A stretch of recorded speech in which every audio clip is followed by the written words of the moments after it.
हज़रत इब्राहीम ने दीन इलाही के खातिर अपना घर बार, अपने माँ बाप को छोड़ दिया और उनके लिए खैर की दुआ करी कि अल्लाह उन्हें हिदायत दे। आपके पास हिदायत है। अगर मौलाना साहब, सिराजुल हक साहब, आप इस्लाम और आइन के दावेदार बनते हैं तो आप अल्लाह की हाकमियत और हक की हुक्मरानी का साथ देंगे या इन जैसे लोगों का साथ देंगे जो महज जमहूरियत के नाम पे वोट लेकर हमारे सर पे विराजमान हो जाते हैं। ये अफवाज पाकिस्तान में मेरी माएँ, मेरी बहनें, मेरी बेटियाँ, शौहरों की बीवियाँ अपने शौहर, अपने बेटे, बच्चों को अफवाज पाकिस्तान में उस रिस्क के हलाल के लिए बेचते हैं जो शहादत से कबल, जो शहादत के बाद, जिसकी किफ़ालत अल्लाह करता है। मैंने भी अपनी वालिदा से कहा था कि मैं फ़ौज में जाना चाहता हूँ, मैं GDP बनना चाहता हूँ। मेरे ख़ानदान के बहुत सारे लोग गए, तो उन्हें कहा मैं तुम्हारी लिए दुआ करूँगी कि अल्लाह तुम्हें वो रिस्क के हलाल अता करे जो तुम्हें शहादत से कबल, ये मेरी वालिदा कहती थी, तो इसलिए मैं ये चीज़ दोहरा रहा हूँ कि तुम्हें शहादत से कबल और तुम्हें शहादत के बाद अल्लाह तुम्हें वो रिस्क के हलाल अता करे जिसकी किफ़ालत वो खुद करे और तुम शहीदों में शुमार किए जाओ। आपने तो गाजी, शहीदों, सबका मजाक बना दिया है। मोदी हवाई जहाज में उड़ रहे हैं, आसमान से देख रहे हैं, सब समझ में आ रहा है कि ये क्या कर रहे हैं, लेकिन अब जिहाद फी सबिलिल्लाह होकर ही रहेगा। हमने ये मुल्क महज किसी निज़ाम के लिए, और इस करप्ट निज़ाम के लिए तो हमने कभी भी हासिल नहीं किया था। ये ज़रूरी नहीं कि अगर ब्यूरोक्रेसी, ये सरकारी एहलकारों का या अफसरानों का पैसा सियासत में लगा हुआ है तो उसके तहफ़्फ़ुज़ के लिए हम पूरे मुल्क, उसके आइन को दांव पर लगा दें। बताया जाए कि ये इलेक्शन हो कैसे रहे हैं। एक इमरान खान के नाकाम तजर्बे के बाद आप उससे ख़तरनाक तजर्बा करने जा रहे हैं। अभी ये जो 9 महीने गुजरे हैं निगरान हुकूमत के, इसमें कौन सी भूचाल आ गई है, कौन सा मुल्क में तूफ़ान खड़ा हो गया है। इतनी बड़ी पार्लियामेंट बनेगी और वो सारी करप्ट पार्लियामेंट है, सबको पता है, सब पैसा लगा कर आ रहे हैं तो वो पैसा कमाएंगे।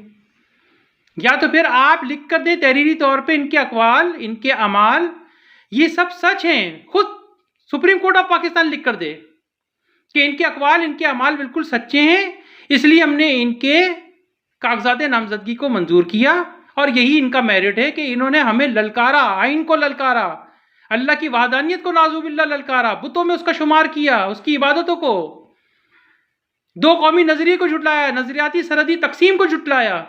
सो हमने इनको मेरिट दे दिया कि आप इलेक्शन लड़ने के अहल हैं। लेकिन वो लोग अहल नहीं हैं जो इसका तहफ़्फ़ुज़ करते हैं, इसके लिए सामने आते हैं, हम उन्हें पकड़ के जेलों में डाल देंगे। ये लेकिन सुप्रीम कोर्ट से एक उम्मीद हुई, चीफ जस्टिस साहब से उम्मीद हुई कि उन्होंने कहा नहीं, बिल्कुल तनकीद होती है, उसे सुनना चाहिए और हमारा फ़र्ज़ है कि हम उसे समझाएं।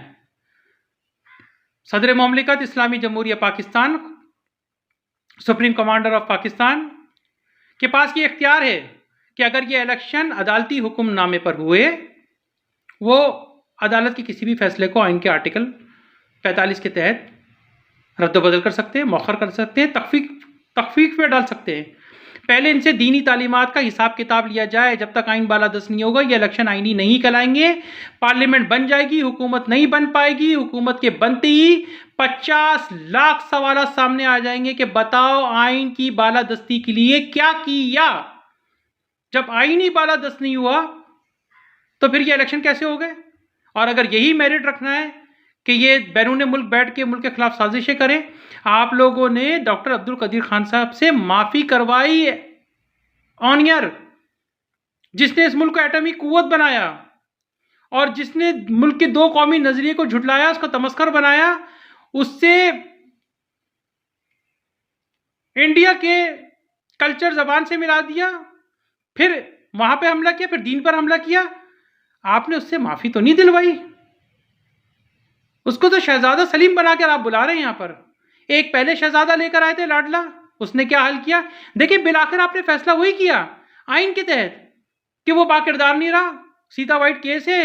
फिर वो निकाह वाला केस, वो भी शरई अदालतों का केस है, तो जाहिर बात है उस पर उसको सज़ा तो होनी थी।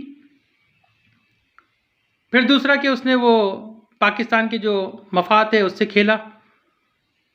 फिर आपने आइन का भी इस्तेमाल क्यों किया। हटाने के लिए आप आइन का इस्तेमाल करते हैं, लाने के लिए आप आइन को नज़रअंदाज कर देते हैं, यानी कि आप आइन को भी शहीद कर रहे हैं।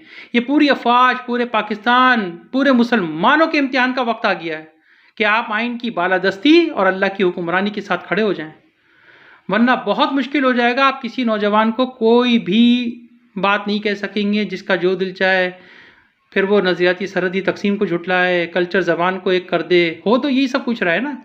इंडिया हिंदुत्व बनने जा रहा है और हमें ज़बरदस्ती एक अपने आप को सेकुलर रियासत बनाने की कोशिश कर रहे हैं, क्योंकि ये सारे शेख मुजीबुर रहमान के पैरोकार हैं जो आज भी रंग, नस्ल, ज़बान, सकाफ़त का खेल खेल कर जो कुछ करना चाह रहे हैं ना, ये सबको पता है। फिर बल्लोची भी इस मुल्क का गद्दार नहीं कहलाएगा, कोई भी नहीं कहलाएगा। जिन जिन पर ऑपरेशन किए गए कोई भी नहीं कहलाएगा। वो कहेंगे यार इनके लिए तो कुछ है नहीं, हमारे लिए सारे कवानीन आ जाते हैं 2 मिनट के अंदर। तो थोड़ा सोचें, थोड़ा गौर करें, पाकिस्तान को बचाएं। आज हमारे ईमान और आइन की बालादस्ती के इम्तिहान का वक्त आ गया। मैं मौलाना फजलुर रहमान साहब से गुजारिश करूँगा, सिराजुल हक साहब से गुजारिश करूँगा कि आप अल्लाह की आकमियत के साथ खड़े होते हैं या फिर इनकी आकमियत के साथ खड़े होते हैं। और अगर इनकी आकमियत के साथ खड़े होते हैं तो पहले दिन ही पार्लियामेंट में जाके ये ऐलान कर दें कि आज़ाद कश्मीर एक मुतनाज़ा खित्ता है, इसका फैसला अभी नहीं होना, क्योंकि इस्तिसाब राय का इख्तियार तो इंडिया के पास है। इलेक्शन उसने कराने, हमने नहीं कराने, और इलेक्शन पूरे खित्ते में होंगे। आप जीत पाएंगे?